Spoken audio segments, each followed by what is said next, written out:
Y para muchas personas, enero llega con una resaca para el bolsillo por los gastos de diciembre, la llamada cuesta de enero. Para ello, las casas de empeño tienen diversas propuestas y al respecto la Conducef algunas recomendaciones. Veamos cuáles son.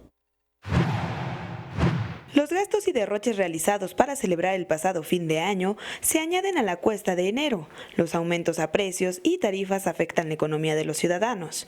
Para contrarrestar estos gastos, algunas personas acuden a las casas de empeño a dejar en prenda un artículo y recibir efectivo que ayudará a salir del problema. En esta cuesta de enero pues se espera la llegada de muchos pignorantes a raíz pues de las vacaciones y de todos los gastos que se tuvieron en este fin de año. En esta sucursal lo que más empeñan son alhajas en oro, pueden ser anillos, esclavas, pulseras, cadenas y bueno, también recibimos, aunque en menor escala, pues todo tipo de electrónicos. Entre los primeros días de enero y hasta entrado el mes de marzo, habrá un repunte estimado entre el 15 y 20% en las operaciones regulares de empeño. Nos ayuda y pues los bienes son para remediar los males, ¿no?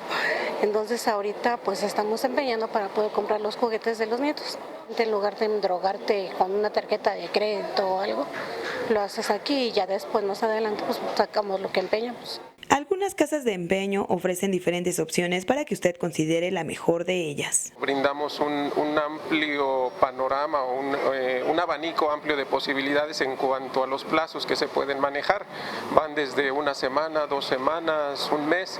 Entonces va a depender mucho de la posibilidad del cliente y nos adaptamos a esas posibilidades. La Comisión Nacional para la Protección y Defensa de los Usuarios de Servicios Financieros recomienda que antes de acudir a una casa de empeño debe comparar opciones para elegir una tasa de interés baja, checar la tasa de interés anualizada, ya que con algunas casas de empeño se manejan tasas muy elevadas, preguntar por el porcentaje de avalúo que le prestan, además de consultar la demasía, pues en caso de no recuperar su prenda y ésta sea vendida, la casa de empeño deberá darle la diferencia entre el valor de venta y el costo de la pertenencia. Para cualquier consulta o duda puede llamar a la Conducef en el teléfono 01800 999 8080.